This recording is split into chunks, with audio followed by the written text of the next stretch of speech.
ഈ ശ്രീ ബൽദേവ് സച്ചിദാനന്ദൻ അദ്ദേഹം ആവർത്തിച്ച് പറയുകയാണ്, മാതൃസംഘടന അറിഞ്ഞുകൊണ്ടാകണമെന്നില്ല വിദ്യാർത്ഥി സംഘടനകളിലെ പ്രവർത്തകർ ഇതൊക്കെ ചെയ്യുന്നത് എന്നുള്ളതാണ്. ഒരു കാര്യത്തിൽ എനിക്ക് സന്തോഷമുണ്ട്. കാരണം തുടക്കകാലം മുതൽ ഈ വിദ്യാർത്ഥി സംഘടന അല്ല ഇതിൻ്റെ പുറകിലെന്നായിരുന്നു ഇവരുടെ എല്ലാവരും തന്നെ പറഞ്ഞിരുന്നത്. അതായത് 3-4 പേര് വിട്ടിട്ടേ ഉള്ളൂ, ബാക്കിയൊക്കെ വിദ്യാർത്ഥികളാണ്. അതിൻ്റെ അകത്ത് 3-4 SFIക്കാർ വന്നാൽ അതെങ്ങനെ SFI ചെയ്തതാകും എന്ന് ചോദിച്ചിരുന്നിടത്ത് നിന്നും ഇന്ന് മാതൃസംഘടനയ്ക്ക് ബന്ധമില്ല, വിദ്യാർത്ഥി സംഘടന ചെയ്തതാണ് എന്ന് പറയുന്ന ഒരു അവസ്ഥയിലേക്ക് മാറിയിട്ടുണ്ട്. ഒന്ന്. രണ്ടാമത്തെ ഒരു കാര്യം എന്ന് പറഞ്ഞു കഴിഞ്ഞാൽ, ഈ പാർട്ടിയുടെ ജില്ലാ സെക്രട്ടറി എന്ന് പറയുന്ന ഒരു മനുഷ്യൻ ഇതിൻ്റെ അകത്ത് ഇൻവോൾവ് ആയതായിട്ട് തുടക്കം മുതൽ പറയുന്നുണ്ട്. ഈ പാർട്ടിയുടെ തന്നെ മുൻ MLA, വളരെ പോപ്പുലറായിട്ടുള്ള ഒരു MLA ആയിരുന്ന വ്യക്തി പറയുന്ന പ്രതികൾക്കൊപ്പം ഈ പറയുന്ന അന്വേഷണ നടക്കുന്ന സ്ഥലങ്ങളിലൊക്കെ, ചോദ്യം ചെയ്യപ്പെടുന്ന സ്ഥലങ്ങളിൽ ഉൾപ്പെടെ എത്തിച്ചേർന്നിട്ടുണ്ട് ഇവർക്കൊപ്പം തന്നെ. അപ്പോൾ ഈ പറയുന്ന മാതൃസംഘടനയ്ക്ക് ഇതുമായിട്ട് യാതൊരു ബന്ധവുമില്ല എന്നാണോ പറഞ്ഞു വരുന്നത്? 2. ഇനി ഈ പറയുന്ന റോഷ്നി നേരത്തെ ശ്രീ ഹരിസാർ ഹരിദാസ് സാറിനോട് ചോദിച്ചൊരു ചോദ്യം ഉണ്ടല്ലോ, അതായത് ഈ പെൺകുട്ടിയോട് മിസ്ബിഹേവ് ചെയ്തു, അതുകൊണ്ടാണ് ഇവർ ഈ പയ്യനെ തല്ലുന്ന സാഹചര്യം ഉണ്ടായെന്നൊക്കെ പറയുന്നുണ്ട്. എനിക്ക് അന്ന് മുതൽ ഡൈജസ്റ്റ് ആവാതെ നിൽക്കുന്ന ഒരു കാര്യം എന്ന് പറഞ്ഞു കഴിഞ്ഞാൽ, ഈ നമ്മുടെ സിദ്ധാർത്ഥൻ മരണപ്പെട്ട് കഴിഞ്ഞതിന് ശേഷം നമ്മൾ ആദ്യം കാണുന്നത് സിദ്ധാർത്ഥൻ്റെ വീടിൻ്റെ മുന്നിൽ പ്രത്യക്ഷപ്പെടുന്ന ഒരു ഫ്ലെക്സ് ബോർഡാണ്. അതായത് പ്രിയപ്പെട്ട സഖാവിന് ആദരാഞ്ജലികൾ അർപ്പിച്ചുകൊണ്ട് SFI വെച്ചിരിക്കുന്ന ഒരു ഫ്ലെക്സ് ബോർഡാണ്. അപ്പോൾ ഇവർക്ക് അപ്പോൾ അറിയില്ലായിരുന്നോ ഈ പയ്യൻ മിസ്ബിഹേവ് ചെയ്ത പയ്യനാണ്, അതുകൊണ്ടാണ് ഇത് സംഭവിച്ചിരിക്കുന്നത്, അപ്പോൾ അങ്ങനെ ഒരാളെ പിടിച്ച് സഖാവാക്കാൻ പാടില്ല എന്നുള്ള സാമാന്യ ബോധം SFIക്കാർക്ക് ഇല്ലായിരുന്നോ? അതോ ഇത് പിന്നീട് ഫ്രെയിം ചെയ്ത് കൊണ്ടുവന്ന ഒരു കേസാണോ? അപ്പോൾ ഈ കേസിനകത്ത് എന്തൊക്കെയാണ് സംഭവിച്ചിരിക്കുന്നത്, എന്തൊക്കെയാണ് കുക്കപ്പ് ചെയ്യാൻ ശ്രമിച്ചിരിക്കുന്നത്, അവരുടേതായ സ്റ്റോറീസ്, നമ്മൾ ഓർത്തെടുത്ത് പരിശോധിച്ച് നോക്കേണ്ടതാണ്. SFI എന്ന് പറയുന്ന വളരെ ഉത്തരവാദിത്തപ്പെട്ട ഒരു വിദ്യാർത്ഥി സംഘടനയാണ്. കേരളത്തിലെയെങ്കിലും ഏറ്റവും വലിയ വിദ്യാർത്ഥി പ്രസ്ഥാനമാണ്. അങ്ങനൊരു വിദ്യാർത്ഥി പ്രസ്ഥാനത്തിനെ സംബന്ധിച്ചിടത്തോളം അവരുടെ യൂണിറ്റ് ചെയർമാനും പ്രസിഡൻറ്റും സെക്രട്ടറിയും എല്ലാവരും ഇൻവോൾവ് ആയിക്കൊണ്ട് ഒരു പയ്യനെ അവിടെ ദിവസങ്ങളോളം കെട്ടിയിട്ട് മൃഗീയമായി പീഡിപ്പിച്ച് പട്ടിണിക്കിട്ട് അവസാനം കെട്ടിത്തൂക്കി കൊല്ലുന്ന ഒരു സാഹചര്യം ഉണ്ടായിരിക്കുകയാണ്. അപ്പോൾ സ്വാഭാവികമായിട്ട് അവരുടെ എല്ലാ യൂണിറ്റുകൾക്കും എല്ലാ ഘടകങ്ങളിലേക്കും അത് കൃത്യമായിട്ട് എത്തേണ്ടുന്നതാണ്.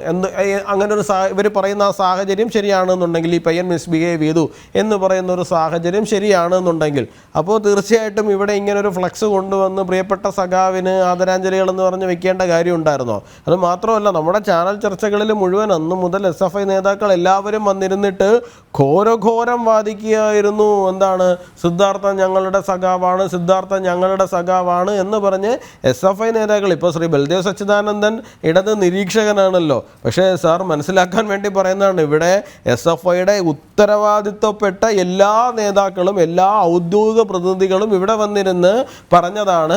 എന്താണ്, സിദ്ധാർത്ഥൻ ഞങ്ങളുടെ സഖാവാണ്, സിദ്ധാർത്ഥൻ ഞങ്ങളുടെ പരിപാടിയിൽ പങ്കെടുക്കുന്ന ചിത്രങ്ങളുണ്ട്, ഫോട്ടോസ് ഉണ്ട് എന്നൊക്കെ പറഞ്ഞിട്ട് അവർ തന്നെ പറഞ്ഞതാണ്. അപ്പോൾ ഈ പറയുന്ന മിസ്ബിഹേവിങ് കഥ നമ്മൾ എത്രത്തോളം വിശ്വസിക്കണം?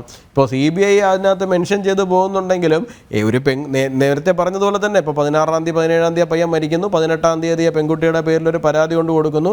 ഇതുപോലൊരു പരാതിയുടെ കാര്യം മാത്രമാണ് അവിടെ ഇപ്പോൾ അപ്പോഴും പറയുന്നത്. എന്താണ്, 12-ാം തീയതി എന്തോ ഇങ്ങനൊരു സംഭവം ഉണ്ടായി എന്നുള്ള നിലത്തിലാണ് പറയുന്നത്. മിസ്ബിഹേവ് ചെയ്തതാണോ, അതോ ഇനി മറ്റെന്തെങ്കിലും ഇഷ്ടമാണോ എന്ന് പറഞ്ഞാണോ, അതിനെ ഇനിയിപ്പോൾ ഈ പറയുന്ന SFIയിലെ ചേട്ടന്മാർക്ക് ഇഷ്ടപ്പെടാത്തത് കൊണ്ട് തല്ലിയതാണോ, ഇനി അതിൻ്റെ പേരിൽ ഉണ്ടാക്കിയിരിക്കുന്ന വ്യാജ പരാതിയാണോ, നമുക്കൊന്നും അറിയില്ല. നമുക്ക് എന്താണ് സംഭവിച്ചിരിക്കുന്നത് എന്നുള്ളതിനെ കുറിച്ചിട്ടൊന്നും അറിയില്ല. അപ്പോൾ ഇതിനകത്ത് മാതൃസംഘടന അറിയാതെയാണ് എന്ന് പറയുന്നതിനകത്ത് നമുക്ക് തീരെ വിശ്വാസയോഗ്യമില്ല. കാരണം SFIക്കാർ മാത്രം പറഞ്ഞു എന്ന് പറഞ്ഞുകൊണ്ട് കേരള പോലീസ് ഒരു കേസിൽ ഇത്രയും പതുക്കെ പോകും നമ്മൾ വിശ്വസിക്കുന്നില്ല.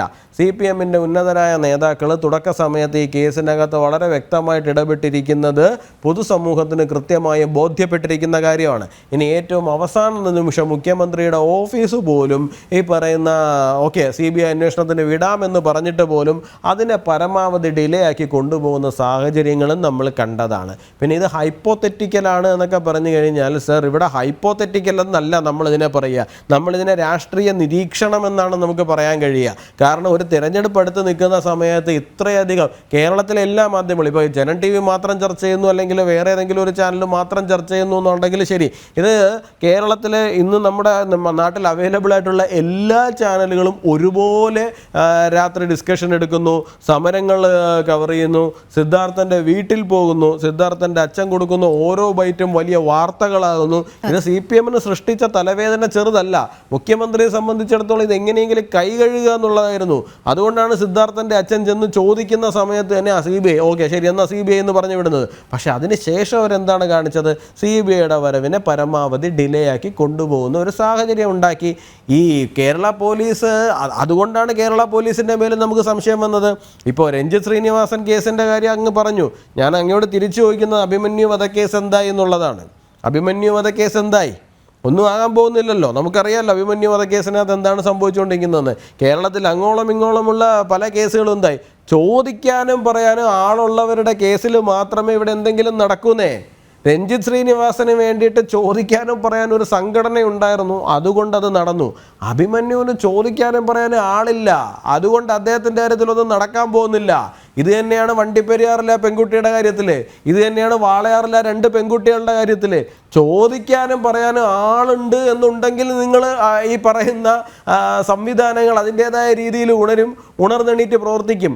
വണ്ടിപ്പെരിയാറിൽ നിങ്ങൾ ഈ പറയുന്ന പോലെ തന്നെ ഒരു ചാർജ് ഷീറ്റ് ഫയൽ ചെയ്തു, കോടതിയിൽ പോയി.